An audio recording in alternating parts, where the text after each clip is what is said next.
Hello. Good morning, good afternoon, and good evening to a global design community. Welcome back to another episode of Community Voices, your bi-weekly touchpoint with SDN. And I'm Sudeshna Mata, your favorite host and SDN ambassador. So today, you know what, we're going to talk about this service design conference. Have you ever wondered what it really takes to build a global conference at the scale of the Service Design Global Conference? The vision, the amount of coordination, the last minute saves, that's where all the magic comes together and happens. And if you're curious about how the global stage is coming to life, then today's session is totally for you. Now, today we have invited our very special guest, which is the SDGC26 Events Board.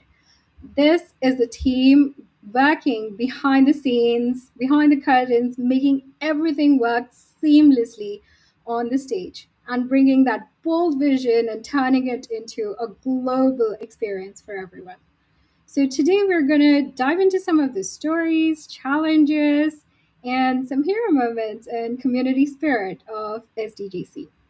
Now, before we begin, I would love for all of you to drop in the chat where you're joining from and all your questions, because we'll take them live at the end of the session. And you'll have to stay till the end of the session because we have a very special announcement to make today. All right, let's bring together on stage our SDGC blueprinters. So let's have everyone on stage. One more person. Oh, there you are. Perfect. Thank you so much for joining us today. I'm super excited to welcome you. All right. Do we want to start with a quick round of introductions so that our audience know who's who and what you've been doing with SDGC? Sure. I'll get us started. My name is Augusta Calloway. I've been helping with SDGC since back when Alex and Jamin were helping run the show. And I specialize in the virtual side of things. A lot of the times I haven't been able to travel over to Europe. So I've been here in the Americas, making sure that we have access to the conference and everything's available for us as well. Who wants to introduce themselves next? Yes, just pass on the ball. Oh, I'm passing it to David then. You're on Okay. David. Hi, everybody. I'm David Russo. I'm in New York City. I have been, I have been involved in the planning of the global conference since Berlin, which was now coming up, I guess, on 4 years ago. Was an attendee in Copenhagen.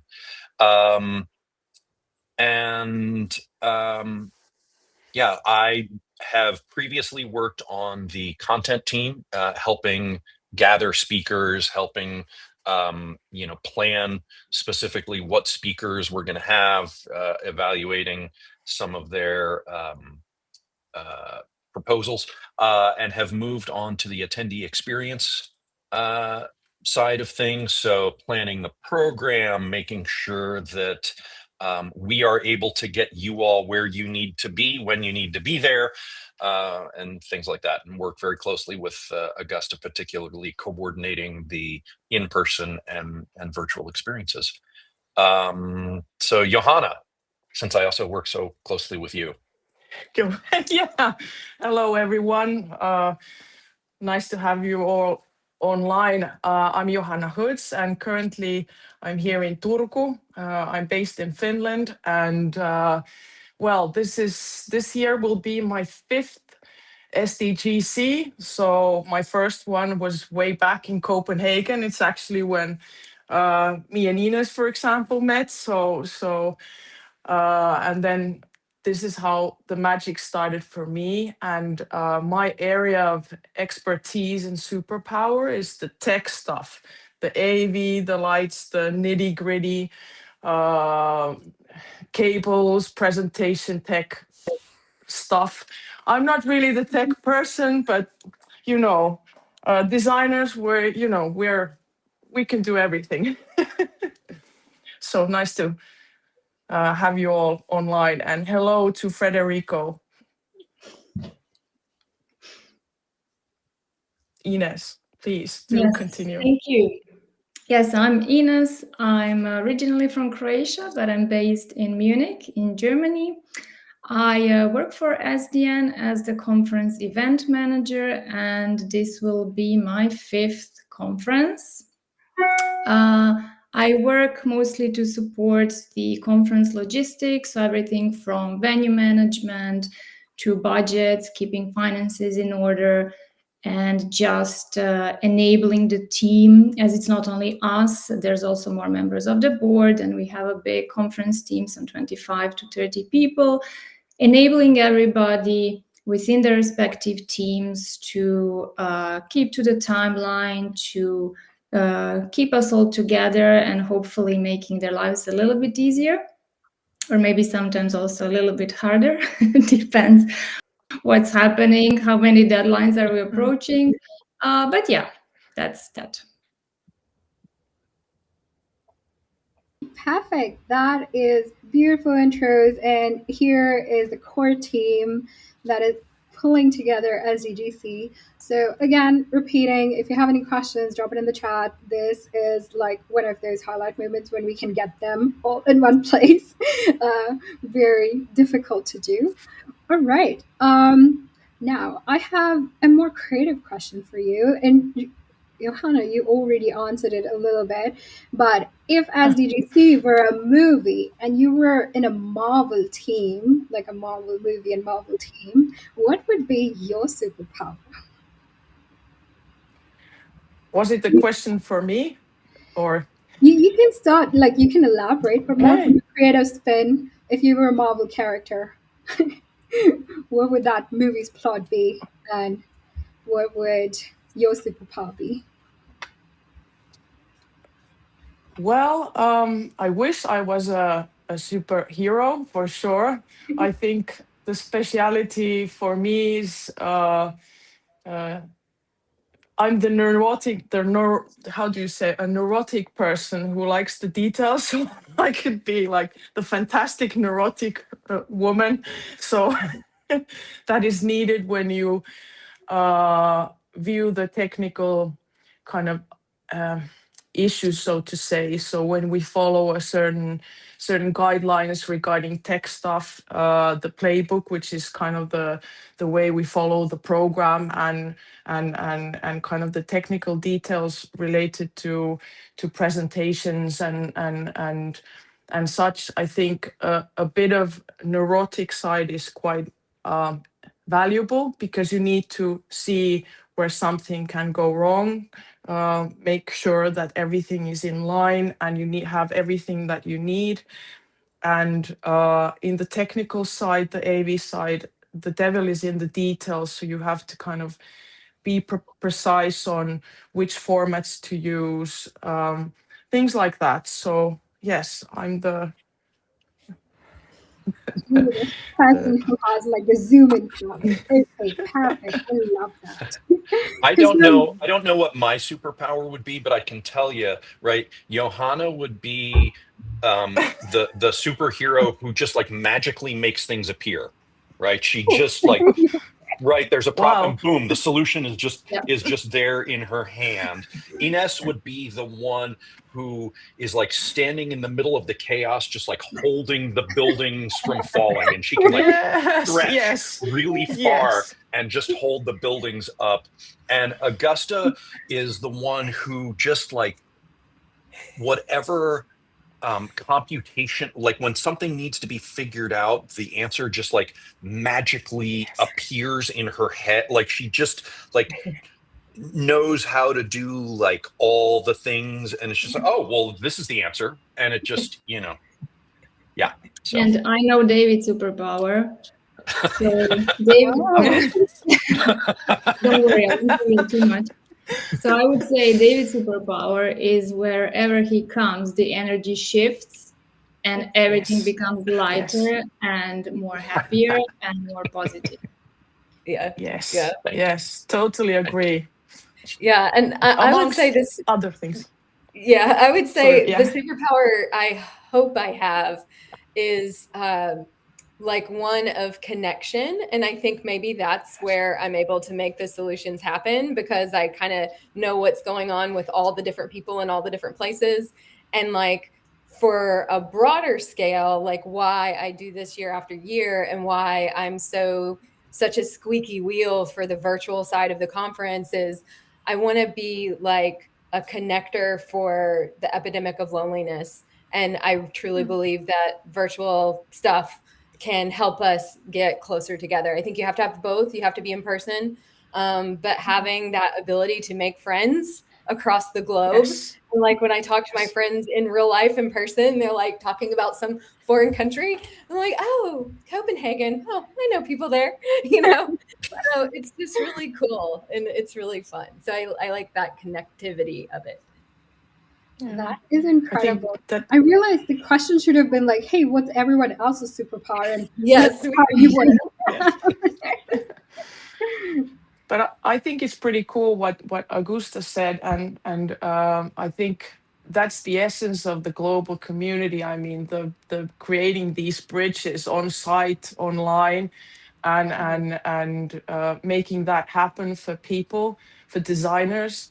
It's very important to kind of get a hold of each other, you know, from country to country, from culture to culture, because what I've seen and felt is that even people like everywhere, us designers and design minded people, we're kind of the same. Like we have different kind of surroundings, different kind of, you know, settings, different kind of structures, but the mindsets are quite the same, as are the problems and things that we struggle with. So I think it's very cool that what you said, that we're kind of reaching out to each other in different ways, which is important because not everyone can be on site, and virtual site is very important to reach us all and kind of build this global community that we have. And that's, I think, the essence of the magic, the essence of pretty much why we all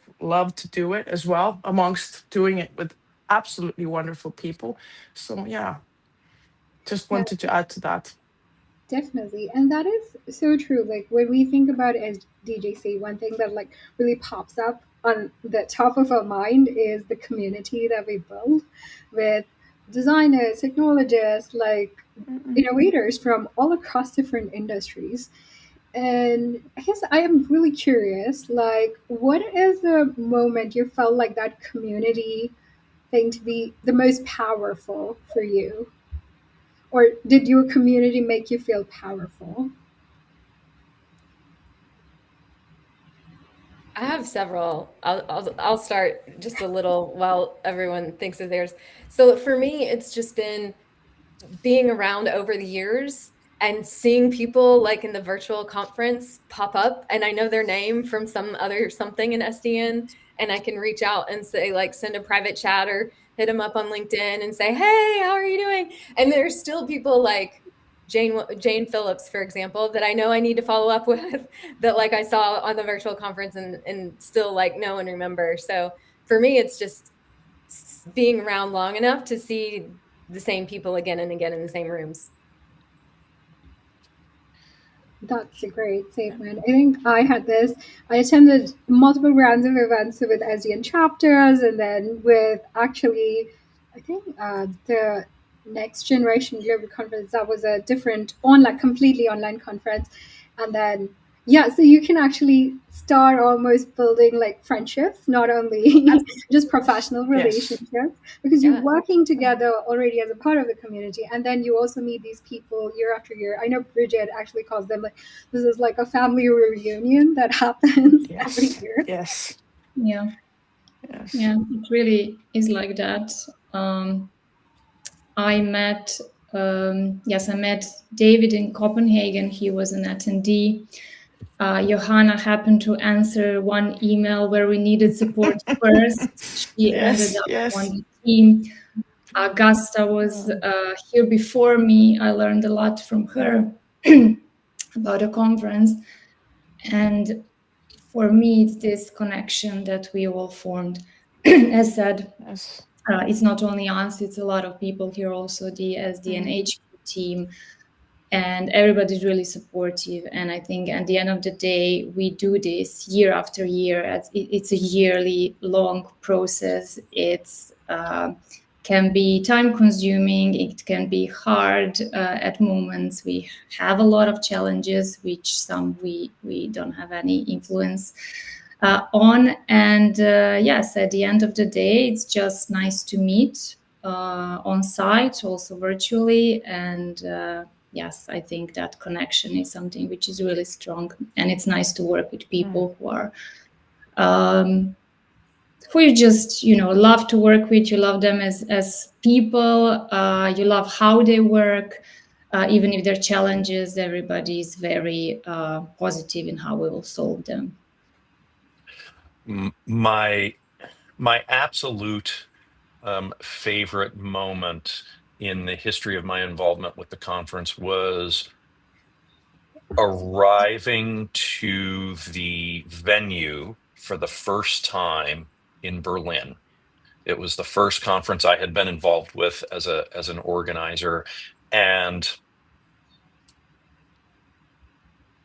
the understand, like, all of a sudden it kind of became like, holy crap, we're going to do this, right? And so it was like it was this moment of like of accomplishment, and you know, as a favorite moment, followed maybe by the end of the conference when it was this kind of cathartic, like, oh my God, we did it, right? And you're surrounded by these people that have become, for me, family that I didn't know I was missing, right? Like, you know, and like Ines said, right, we come back to organize it year after year after year because it's because of Ines and Johanna and Augusta and Sabina, who's not here, and Alessandra, who has been and come back, and Federico, who was here and he's in Copenhagen. Hi. And like, we were on the content team together, you know, for the conference. And if he ever shows up in New York City, there's always, you know, coffee or a drink or something like ready to be had. Like, it's this instant family that you create, you know, through the conference that is wonderful.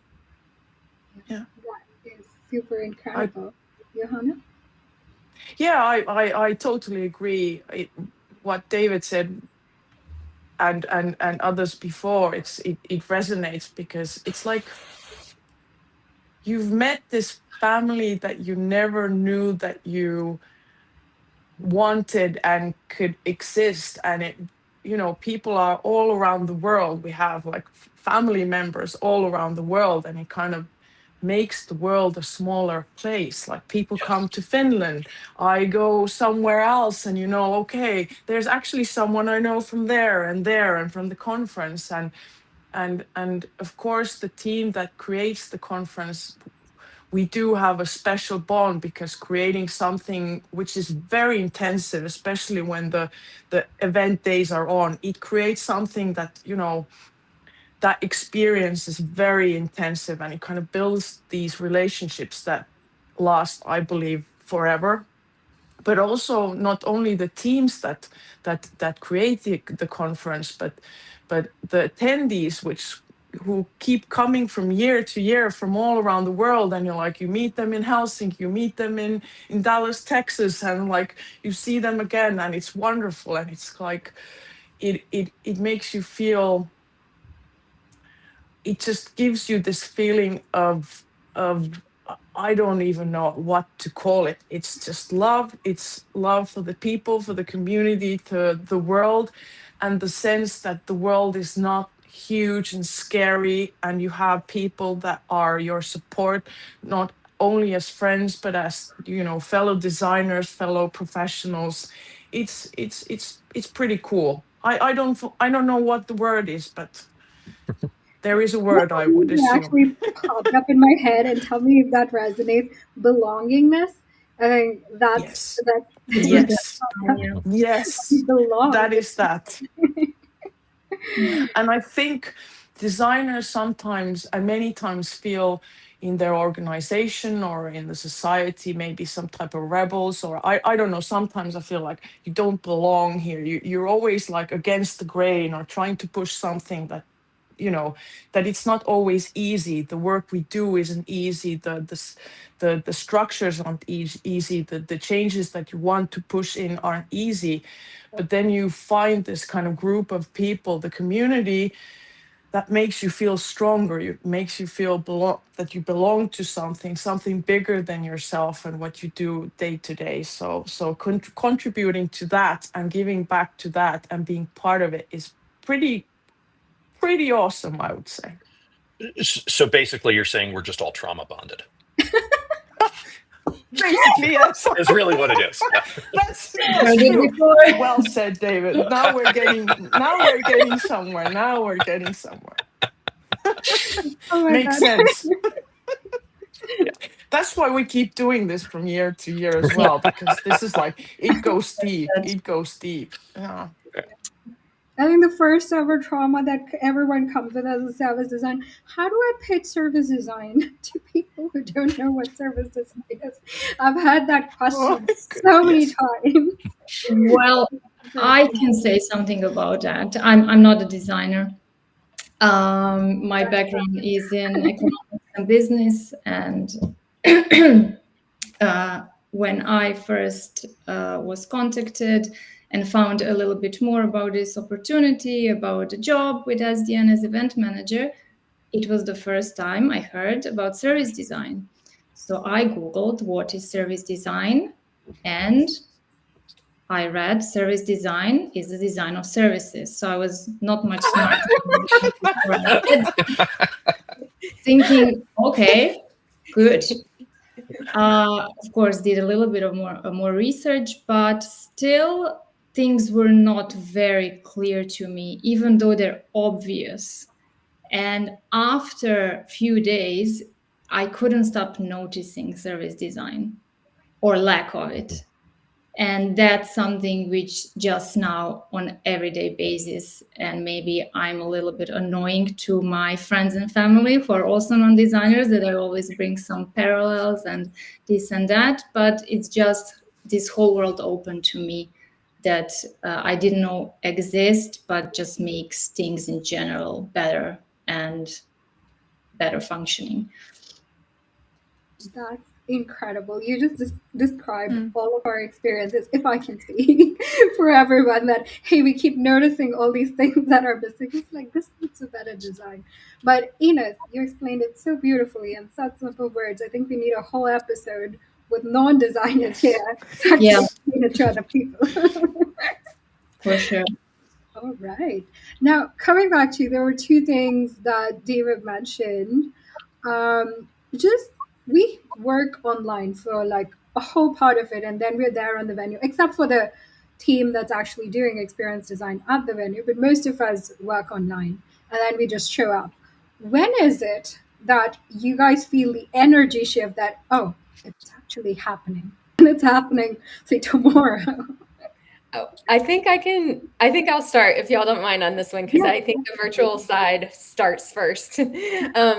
For me, it's like when we've gotten the platform ready for the audience, and we've like confirmed with Ines and the team, like, okay, we're gonna let them on. We're gonna let them on the online platform, and we've evolved through the years. Like each year is like an iteration, you know. And so we've gotten to the point now where we can let the virtual attendees onto the platform in an early stage, like not just the day of the conference, but we're hoping like multiple days. We're still, you know, figuring it out. But that moment when we're about to like press send and like send all the attendees an email saying, come onto the platform, that for me, that's when it's like, all right, it's hitting the fan now. Let's watch out. Yeah, for me, the conference is entirely hypothetical until I walk into the hotel at the location and see everybody there. And then all of a sudden it's like, oh yeah, we've got to actually, let's go back to the barn and put on a play. So it's and then we get to the venue for setup day, and it's this, all of a sudden you've gone from 0 to 60, and like all of a sudden you're in it and it's just going. That's kind of the moment for me when it becomes real. When it kind of switches from all the virtual planning to actually, being in a room together. Yeah, I would say for me it's a bit different. I would say it's like 6 months before, which sounds like such a long time, but just keeping the whole timeline in my head, 6 months is really not a lot. So I can start being a little bit panicky about some things which maybe should have been done a bit earlier, but now we have 6 months, 5 months, 4 months. So I would say that's the moment where I realize, okay, now it's happening, and now we're just in the finish line, which seems rather long, half a year. So we're actually coming up on Ines's neurotic time, because I was counting backwards from October, right? Like we're getting there. I think that's April. Like we're getting close. Yeah. The one who always during the meetings said, okay, 8 months to go, 7 months to go, and everyone's like, yeah, whatever. It's it's next year. Yeah. Johanna. I think for me, it's when I walk into the venue. I mean, the planning goes in well ahead, and from year to year, the planning gets better and better. So with the technical details and the preparation, it gets like more defined, more, how do you say, smart, so that we're so well prepared that I don't get nervous that early on. But when I walk into the venue, it's not like getting nervous. It's like something in your brain switches, like, okay, game is on. You meet the local people, you meet the people from the venue, you meet the technical crew, because we're working always with the huge technical crew, the people that are technicians, sound technicians, uh, camera technicians and such, and these are the people that build the technical setup for us, and then you go and meet them, and you get prepared. And for me, that's when it starts. Something just switches on, and it's game time throughout the event until the party begins, and then a different type of thing goes on. So yes, Like 2-3 but alerts. yeah. Yes. I love it. I'm gonna share mine because it's very hilarious. It's like from taking all the bobbing hats that are there on the screen to actually people towering over me because I'm a short person and everyone is European and American and everyone's towering. I'm screaming at the top of my voice to get my voice to because that was like my realization. This is I'm working with people to actually make this big event happen. All right. And then just following up, I think as Johanna was telling, there are a lot of technical people and people that you're working with even beyond like just their core committee that we usually see. So what is like the invisible amount of work that actually goes behind and everyone has a different experience of this. And the attendees are never going to actually see it, but they just get like the finished product of it, of putting on such a huge conference. I would say go ahead. Sorry, no, please, Ines. My comment is it's quite a lot that goes on behind the curtains, and the illusion. The main illusions that we try to create is that nothing really happens anywhere. Nothing, there's no work going on anywhere. But do continue, Ines. Sorry. Yeah, basically what I wanted to say, I think it's the endless hours of investment of everybody involved. The team, the core team, the global conference team, the SDN HQ and leadership team, the as Johanna mentioned, the people on site, the people from the venue, from the catering companies, tech companies. We have large number of awesome volunteers who are mostly students or young professionals who support us on site. We also have a great virtual team of volunteers. It really, and as Johanna said, it should seem so simple and, it's done, but it's a large team behind it, and everybody needs to work together. And of course, there's glitches and there's situations which happen.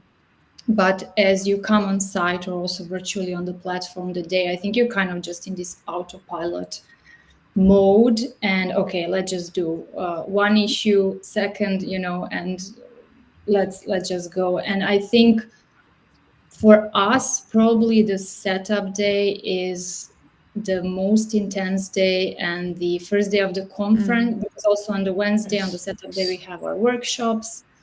And then Thursday is the first day of the conference. And I would say once this, the welcome, the opening, the first keynotes, a few talks gone, everybody's kind of, and whatever happens after that, and things do happen, the team WhatsApp is on fire.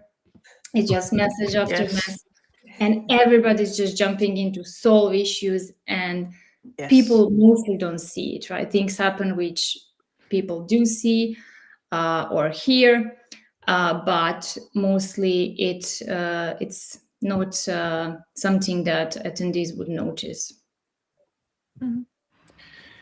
Yeah, I think every year it kind of creates its own ecosystem that kind of works fluently.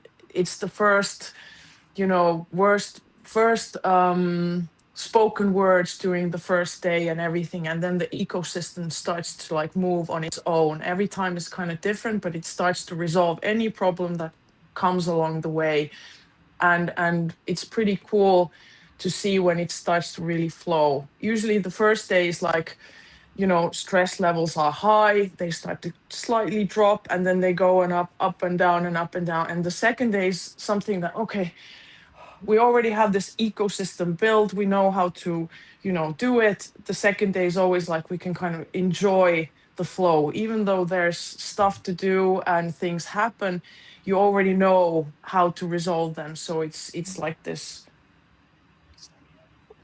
I love that you call it an ecosystem. It's like a living creatures of many people just working together on its own, and you don't really know who's driving it, but it just works cohesively. Yeah, we're like a beehive, and at the center is Ines, Love the metaphor. and she is the queen, and we're just all the worker bees going out and like making it happen. Yeah. And to make things even more interesting, the conference changes not only locations, we change countries, continents, legislatives, everything changes, shifts, venue is different every time. So somewhat you are organizing the same conference year after year, but you're not. And that, for me, makes it also very interesting. You always also work with different people. And yeah. True. David and Augusta, do you want to add anything here? I will just echo what Ines mentioned, particularly about, the on-site volunteers. They are, in a lot of ways, very unsung, unrecognized heroes of the conference, because as the organizing team, being able to just have people around that you can call on to help you solve a problem, or as simple as, hey, can you do me a favor? This speaker needs to get from point A to point B. Can you help them out? Or, hey, have you seen this? Or, just being those kinds of on-call extra pairs of hands and minds. They are always incredibly helpful, and particularly as volunteers have come back year after year. As volunteers, we've seen some of the same people come back building up that institutional knowledge is great. And I have to say hi to Lynn. She's one of my co-leads for SDN NYC. Hi, Lynn. Thanks for coming. Yeah, so that's what I would say. Yeah, and we also have virtual volunteers that are super unsung heroes because you often don't see them. Yeah. I always like when they appear on the screen at the end of the conference, and they run the back end of the virtual happenings. I also like the different journeys of the volunteers. We had some join as on-site volunteers, became members of the team, became speakers. Hi, Federico. Yes.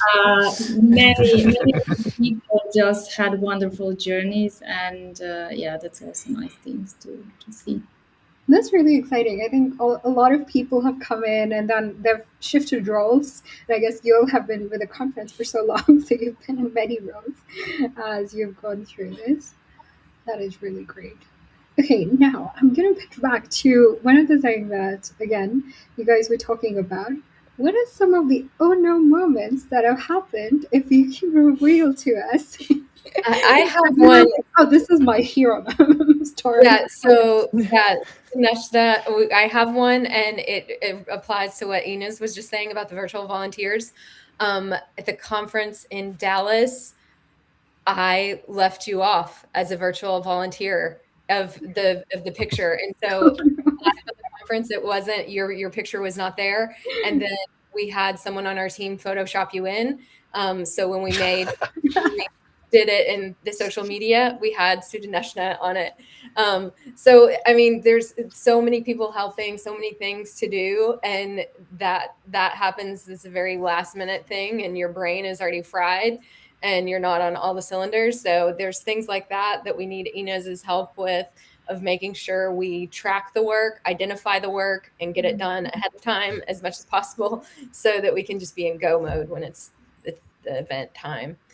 And that one's my biggest. That was my biggest from last. Like, missing someone on the credits is like. And I can attest to the fact that Photoshop was like so fast. I was like, that was Tanuj. That was 100% Tanuj. I just requested Tanuj, please help.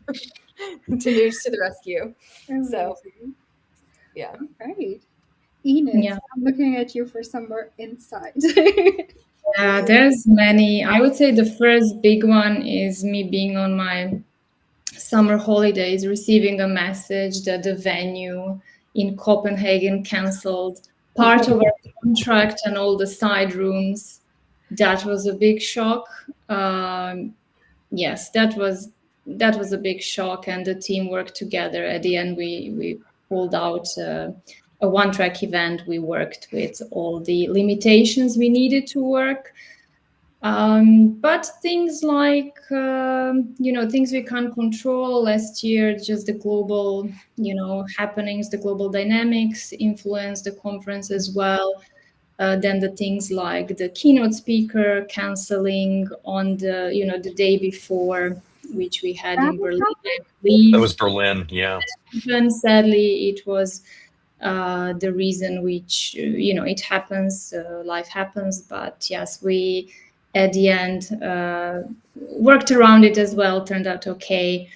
We had some fire alarms, false fire alarms. I remember that. Not one, not two, I think 7. I don't know. It was sad and funny at the same time. Didn't you have like people above? There were like people above making noise, like tap dancing or something. Like that was in Berlin. Yes. Yeah, and the screen was shaking because the dancers had their practice. It was funny. That was something I was meaning to bring up, is like someone on the online from the online said, like, what is going on with the camera? Why is it like, it's shaking like that? And we were like, what is going on? And we went to it was one of the side stages, and we were like, okay, what's going on. The camera shouldn't it's like a stable static camera. Yeah. And realized that there's like some sort of a dance practice going on where people were jumping, and it's like, what? How do you That was how do crazy. you even think about something like that happening? David is So, holding yeah. back at us. Well, no, because actually they've mentioned. I was going to mention the keynote speaker who canceled. Yeah, a couple of days before in Berlin. I was going to mention the fire alarms.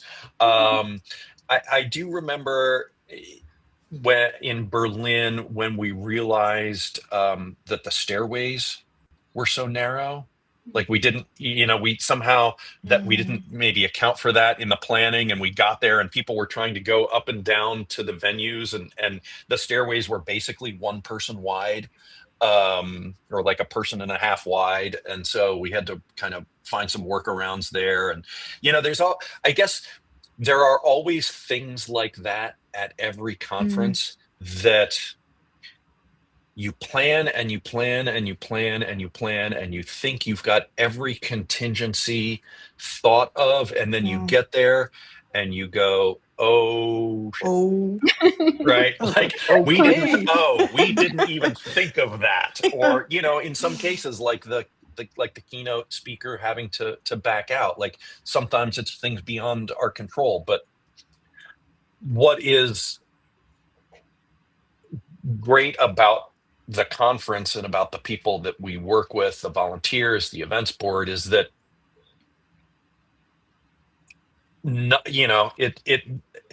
I come from a theater background. The show must go on. We got to make it happen. The conference starts in 26 hours. Like we got to figure something out. So we just go, which is really great. The show must go on. That is so true. And I think that's kind of the cool part too. It's like weird that you also enjoy the problem solving. I mean, finding the workarounds, trying to make things it's like, okay, this doesn't work. What should we do? Okay, let's think. And I think that's kind of the thing that I enjoy in my work as a designer, but also when doing this is finding solutions, finding these workarounds, finding kind of like, okay, what should we do? Like we have this, we kind of like ignore this. Let's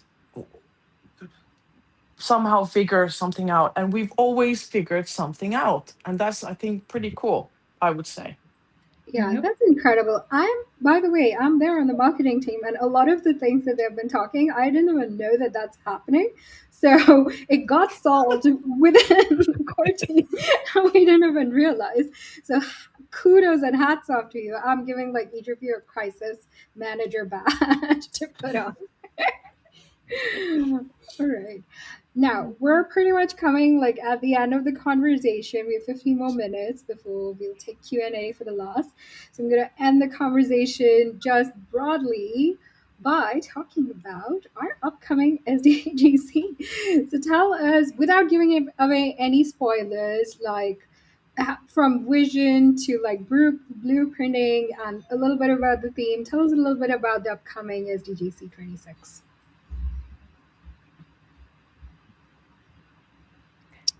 Can I say the thing, Ines, that's yes, new please do. Yes, Augusta, come on. So this year we have a new virtual platform. So we're not going to be on Ring Central. We're going to be on AirMeet, and I'm really excited. So Having the excitement for everyone who haven't been on Ring Central before. We're all very excited for the transition. That one was also amazing, but looking forward Ring to Central was great. all We the design experiences. And now we're going to try something different this year and see how it works out. So yes, experimenting all the way. Mm-hmm. Ines. Well, I would say from maybe a logistical point of view, I'm quite pleased that we managed to bring some things forward in the planning. So as David will talk more later also about our call for speakers, which came out. And I think that allows us also to spend some more time on planning some additional things around the experience. So that's what makes me happy this year. That is incredible.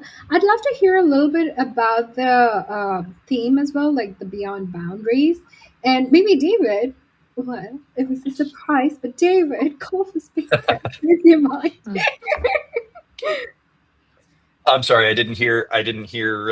Say that again.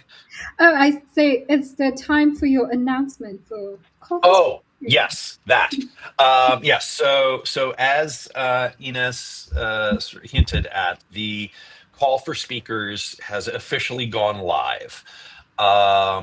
So our theme this year is Beyond Boundaries, right? And so what we're looking at in that theme is really, how service design and, as a practice, confronts challenges or hurdles and then helps us and organizations get through them.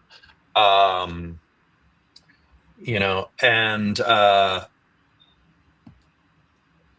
what else would you like to know? I can talk for hours about this. So, really, first of all, if you have any interest in speaking, getting into that kind of public speaking presentation portion of your career, or flexing that muscle, please, by all means, submit. We take first-time speakers, we take seasoned speakers, we really look at the whole range of opportunities, to get people on stage.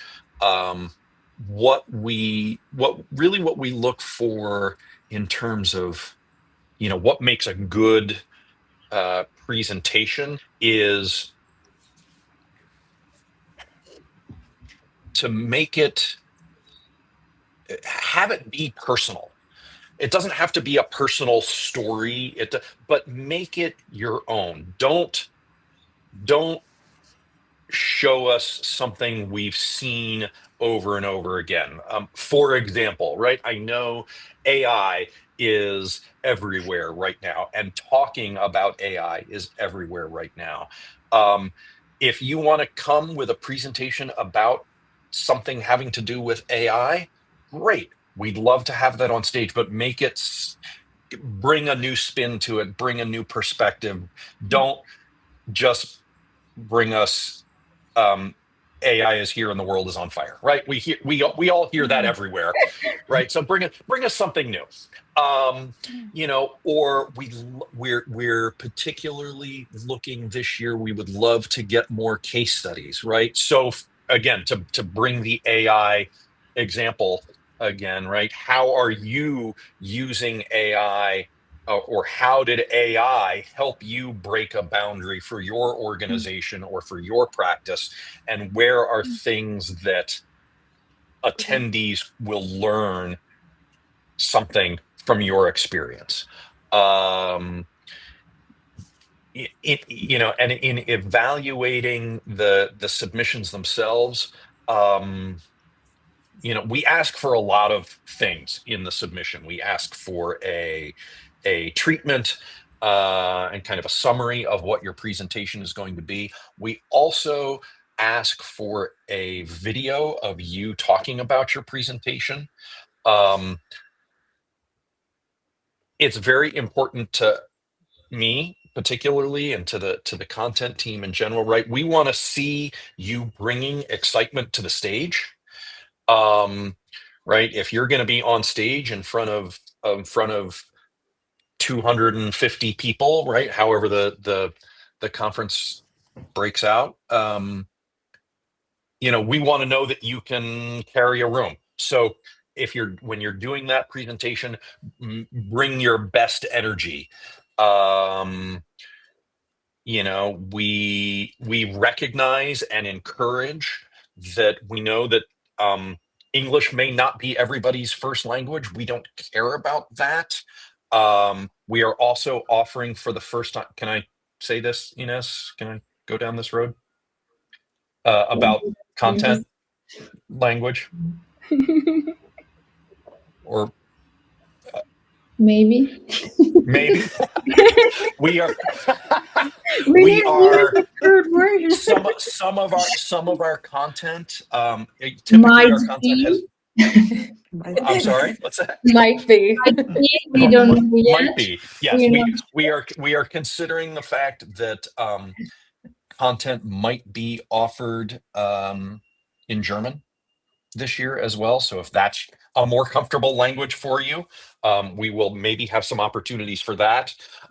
Right. So don't, if English is not your most comfortable language, don't let that fear hold you back. We recognize that, and we want to get as many qualified speakers on stage as we possibly can. Augusta, did you I was going to have say something you that wanted to add? if Spanish is your language, we're hoping to Yes. have the Service Design Games on Espanol once again. So that's another way to participate. So stay tuned for those announcements. Yeah. And certainly we get an overwhelming number of submissions, which is great. Unfortunately, what that means is we can't always respond personally about every submission. But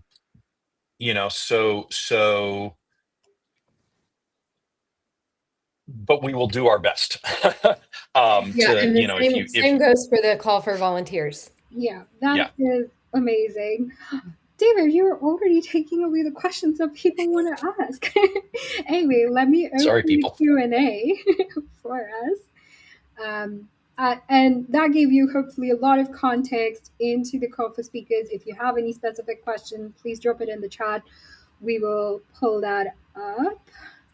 I will answer the question that Sudeshna, you asked maybe as a feeder question that I see in the chat, and I saw you posted online. By all means, we love interactive presentations. If you want to get the audience involved, we would love to have that, right? We can figure out ways. If you want to take audience polls, if you want to have some kind of audience participation, that's all great stuff. Whatever you want to bring in your presentation that is going to make it the best presentation it can be, absolutely. And howdy to Robin, who was one of our wonderful stage hosts last year in Dallas. Great to see you again, my friend. Lots of love.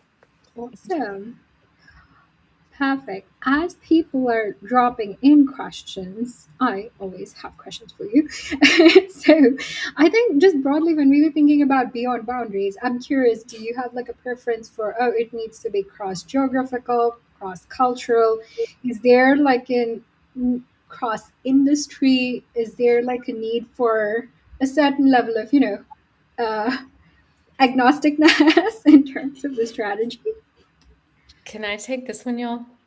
I'll start. Yes, please do. Because I remember we had a meeting about this, actually. This is the behind the scenes things. We had a whole meeting on sub-themes, and we decided we want to see what people think about it. We want to see what submissions you all as our audience think about Beyond Boundaries and what's resonating most with the people putting forth submissions. And then we'll kind of craft and refine it from there. So it's up to you to put your submission in, let us know what you think Beyond Boundaries is about. But for me personally, I'm a public health professional at my heart and core. So I think of the socio-ecological model of change where you have the individual and then it gets bigger. That's the way I interpret the boundaries, is the boundaries between like different scales of looking at things. That's very interesting. So like we're looking to you for sharing with us, what does Beyond Boundary even mean to you as a person? And then, as both David mentioned and Augusta mentioned, that share with us your stories, and then sometimes you might want to craft with us. Oh, I have this idea. Can we make it come true in terms of presentation? We're happy to do that. We have a huge question. Let me see. Alana mentions, hello guys, I'd like to know how to enter the service design job market. Really enjoy the designing process and solution, and they have a background in business and project development.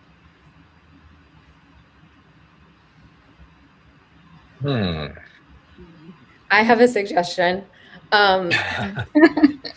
This is on fire. My easy answer is check out SDN Academy. There's tons of courses.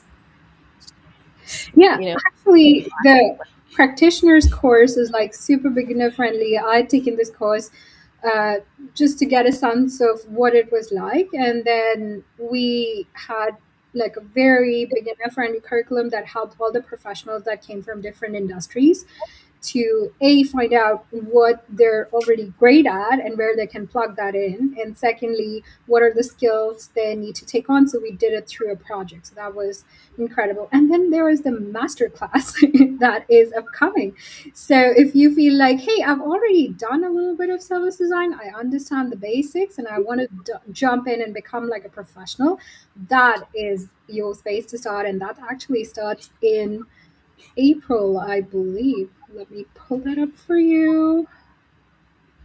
Yes, I can share a link in the chat. Thank you so much, Alana, for your question. I will also say, as I do not have a design background. As I indicated before, I come from a theater background and then a hospitality background. And to me, I truly believe that service design is less, and I'm sorry if this gets me into trouble. It is less about a set of craft skills and more about a way of looking at the world and a way of looking at problems. So Alana, right, you have I'm just rereading your question. You have this background in business, in project development. There's probably a little bit of project management skill set in there, right? All of that can feed into a service design mindset with and a problem solving mindset, like Ines mentioned earlier, right? She's not a service designer. She now goes out into the world and sees service design in action, or lacking in action, everywhere she looks, right? So if you can just kind of bring that to your environment, the service design opportunities will be there. That is such an incredible point. It's a mindset, and it's so important to be surrounded by that mindset to actually see it.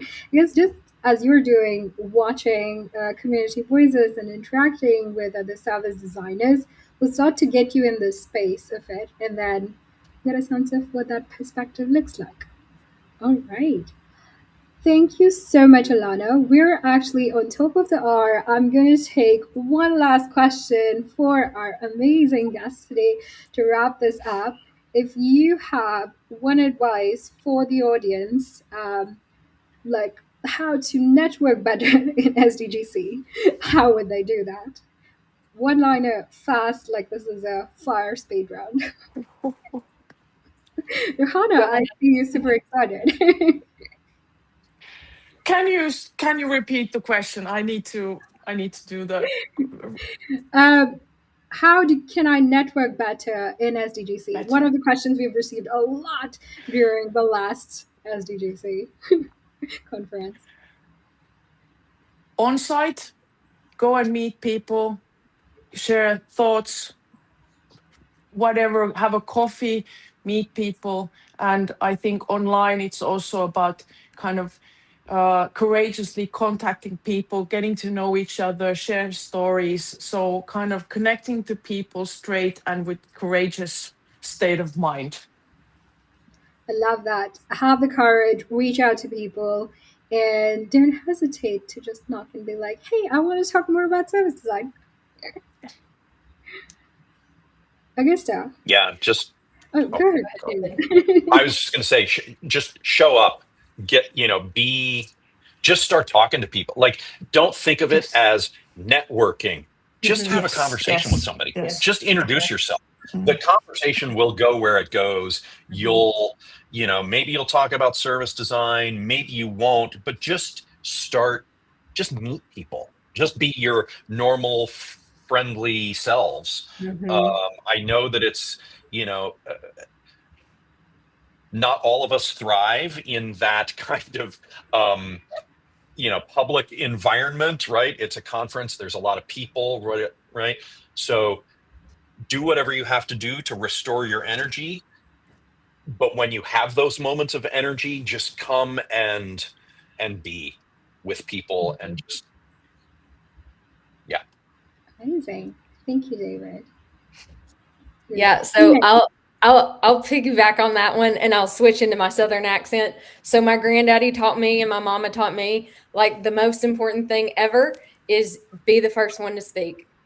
Like, when you're the first one to speak, that other person's probably just as nervous as you. You just go there, you give them your hand, and you say, "Hey, my name is so-and-so. What's your name?" Or you come up with something. And, like, that's how you make friends. And it works in person and virtually. Yes. And you can find something that you have in common with everyone. It's possible. Ines. Yes, not much to add. I agree to everything what is said. Also myself, as my preference is always to be a backstage person, and maybe some of the busier environments are not the ones where I feel more or most comfortable at. But SDGC is just, one event, one big event with lovely people.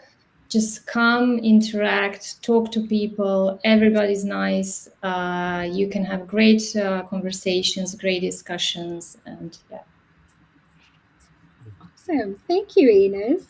And just like everyone said, come say hello, tell your name, and introduce yourself. So come say hello in the chat and tell us where you're joining from. And also, I guess a lot of times you walk into these rooms, it's a big conference, people have already met, they're like little cliques that form around in the room. You're like, where should I go? I don't know anyone. Just go, tap on someone and say, hey, can I interrupt you? I'd like to join. That's it. That works every time. Yeah. And you can always come to talk to us. So we are, Yes, please. we can start with that. So amazing. Thank you so much. Thank you, team. This has been an incredible, insightful meeting. Love all the personal stories we got. And we will keep chatting. And yes, if you guys have any questions, these are the people you need to reach out to. So drop your questions in the chat or reach out to them on our SDN pages or on SDGC. All right, perfect. Thank you, everyone. Bye. Thanks, everybody. thank you. Bye. And as we're doing that, I will leave you with the call for speakers, QR code, and also the SDGC early bird tickets that are still running. So grab your ticket because this is your chance. I hope you've asked all the questions that you have. This was our first SDGC special live. We have more coming up. So gear up and get your tickets and be there in person. Bye. See you bi-weekly. So tune into Community Voices, like, share, follow, and subscribe. Talk to you soon. Bye.